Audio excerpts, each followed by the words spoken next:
Hi అండి, నమస్తే. Welcome to my channel Lakshmi Ramana recipes. ఈరోజు మనం ఒక మంచి రుచికరమైన రైస్ రెసిపీని ప్రిపేర్ చేసేసుకుందామండి. చూడండి, ప్లేట్ అనేది ఎంత కలర్ఫుల్గా ఉంది కదండి, చూస్తే నోరూరిపోతుంది కదా. అదేంటంటే దొండకాయ రైస్ అండి. చాలా అంటే చాలా బాగుంటుంది. ఒక్కొక్కసారి మనకు కర్రీస్ అనేది బోరు కొడుతూ ఉంటుంది, లేదు పిల్లలకి మనం లంచ్ బాక్స్కి ఈ విధంగా చేసి ఇవ్వచ్చండి. చాలా బాగుంటుంది, చేసుకోవడం చాలా సింపుల్. కాబట్టి ఎలా తయారు చేసుకోవాలో చూసేద్దాము. ముందుగా స్టవ్ వెలిగించుకొని ప్యాన్ పెట్టేసుకోవాలండి. ఇందులో 1 టేబుల్ స్పూన్ నూనె వేసుకోవాలి.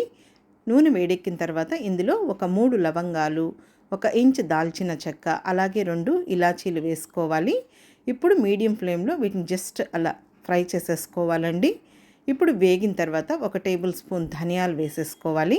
అలాగే 1/2 టీ స్పూన్ జీలకర్ర కూడా వేసేసుకొని మీడియం ఫ్లేమ్లో ఇలా కలుపుకుంటూ 1 నిమిషం ఫ్రై చేసుకోవాలి. హై ఫ్లేమ్ పెట్టకూడదండి, హై ఫ్లేమ్ పెడితే మాడిపోతాయి అన్నమాట. చూడండి, ఇప్పుడు ఇవి వేగాయన్నమాట. ఇందులో ఒక 4 ఎండుమిరపకాయలని తుంచి వేసేసుకొని, అలాగే కొద్దిగా పచ్చి కరివేపాకు కూడా వేసేసుకొని జస్ట్ ఒకసారి ఫ్రై చేసేసుకోవాలండి. ఇలా కలుపుకుంటూనే ఫ్రై చేసుకోవాలి. ఇప్పుడు ఇందులో ఒక 2 టేబుల్ స్పూన్ల ఎండు కొబ్బరి ముక్కలు వేసుకోవాలండి. ఈ ఎండు కొబ్బరి ముక్కల్ని కూడా మనం జస్ట్ ఒకసారి అలా కలిపేసేసుకోవాలి. హై ఫ్లేమ్ మాత్రం పెట్టకూడదు, కొబ్బరి ఎక్కువ వేగిందంటే టేస్ట్ బాగుండదండి. చూడండి, ఇప్పుడు ఇదంతా కూడా వేగింది. చివరిగా ఇందులో ఒక 1/2 టీ స్పూన్ పసుపు పొడి, అలాగే కొద్దిగా సాల్ట్ వేసేసుకోవాలి. ఇప్పుడు జస్ట్ ఇదంతా కూడా ఒకసారి కలిపేసేసుకోవాలండి. ఇప్పుడు ఇవన్నీ కూడా మనకు వేగిపోయాయి. స్టవ్ ఆఫ్ చేసేసుకోవాలి. ఇవి పక్కన పెట్టేసుకోవాలండి, చల్లారనివ్వాలి. ఇప్పుడు అవి తీసి పక్కన పెట్టేసుకొని ఇదే ప్యాన్లో ఒక 2 టేబుల్ స్పూన్ల నూనె వేసుకోవాలి. ఇక్కడ నేను ఒక మీడియం సైజ్ కప్పు తరిగిన దొండకాయ ముక్కలండి. చూడండి, దొండకాయ ముక్కల్ని ఈ విధంగా నేను సన్నగా పొడవుగా కట్ చేసుకున్నాను. ఇవి ఒక 150 గ్రాముల దొండకాయలు ఉంటాయండి. ఒక చిటికెడు సాల్ట్ వేసేసుకోవాలి. ఇప్పుడు వీటిని ఒక 5 నిమిషాలు ఇలా కలుపుకుంటూ ఫ్రై చేసేసుకోవాలి.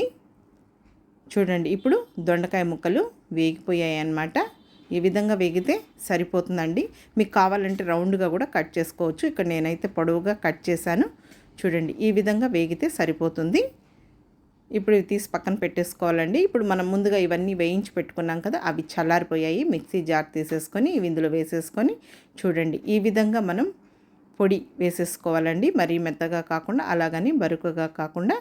ఇప్పుడు వేరొక ప్యాన్ పెట్టుకొని స్టవ్ వెలిగించుకోవాలి. ఇందులో 1 టేబుల్ స్పూన్ నూనె వేసుకోవాలండి.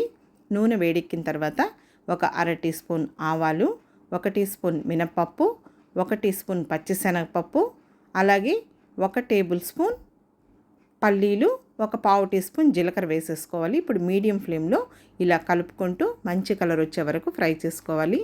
ఈ పోపు దినుసులు అనేది కొద్దిగా ఎక్కువగా వేసుకుంటే మనకు రైస్లో తినేటప్పుడు పంటికి తగులుతూ బాగుంటుందండి. 1/4 వంతు వేగిన తర్వాత ఇందులో కొన్ని జీడిపప్పులు వేసేసుకొని ఒక 2 ఎండుమిరపకాయని తుంచి వేసుకోవాలి. ఇప్పుడు వీటిని కూడా జస్ట్ అలా ఫ్రై చేసేసుకోవాలి. వేగిన తర్వాత ఇందులో ఒక 2 పచ్చిమిరపకాయని సన్నగా పొడవుగా కట్ చేసి వేసుకొని కొద్దిగా కరివేపాకు కూడా వేసేసుకొని ఇప్పుడు వీటిని కూడా 1 నిమిషం ఫ్రై చేసేసుకోవాలి. చూడండి, ఇప్పుడు ఇదంతా కూడా వేగిపోయింది. ఇప్పుడు ఇందులో ఒక చిటికెడు ఇంగువ పొడి కూడా వేసేసుకోవాలి. ఇదంతా కూడా ఒకసారి కలిపేసుకోవాలి. ఇప్పుడు ఇవన్నీ వేగిపోయాయండి. ముందుగా వేయించి పెట్టుకుని ఆ దొండకాయ ముక్కలు వేసేసుకోవాలి. దొండకాయ ముక్కల్లో కూడా ఆల్రెడీ ఆయిల్ అనేది ఉంటుందండి, కాబట్టి మనం పోపులో 1 టేబుల్ స్పూన్ వేసుకుంటే సరిపోతుంది. ఇప్పుడు వీటినంతా జస్ట్ ఒకసారి కలుపుకున్న తర్వాత ఫ్లేమ్ని మాత్రం మీడియంలోనే ఉంచాలి. ముందుగా మనం పొడి చేసి పెట్టుకున్నాం కదా, ఆ పొడి కూడా వేసేసుకొని ఒకసారి అంతా కూడా ఆ దొండకాయ ముక్కలకి కలిసేటట్టు కలుపుకోవాలండి.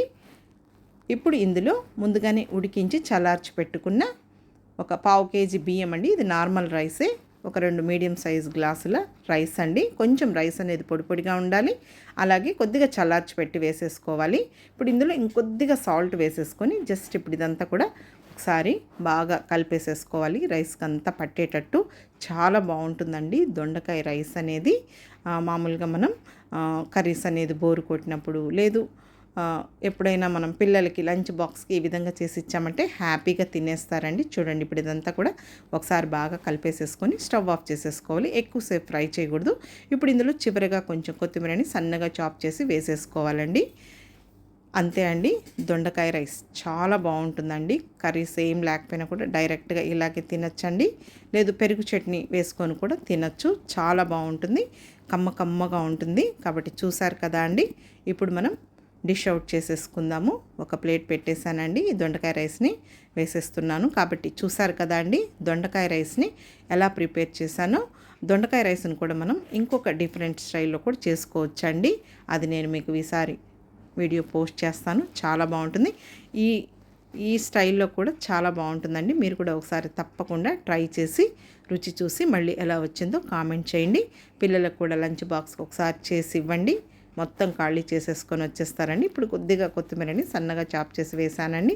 అంతే అండి, చూసారు కదా. ఈరోజు నేను దొండకాయ రైస్ని ఎలా ప్రిపేర్ చేశాను. కాబట్టి మీరు కూడా ఒకసారి తప్పకుండా ట్రై చేసి మళ్ళీ ఎలా వచ్చిందో కామెంట్ చేయండి. ఈ వీడియో మీకు నచ్చినట్లయితే నా యూట్యూబ్ ఛానల్ లక్ష్మీ రమణ రెసిపీస్ని కొత్తగా చూస్తున్న వారైతే ఛానల్ని తప్పకుండా సబ్స్క్రైబ్ చేసుకొని మర్చిపోకుండా బెల్ ఐకాన్ని ప్రెస్ చేయండి. ఇంకొక మంచి వీడియోతో మళ్ళీ కలుద్దాం. నమస్తే అండి.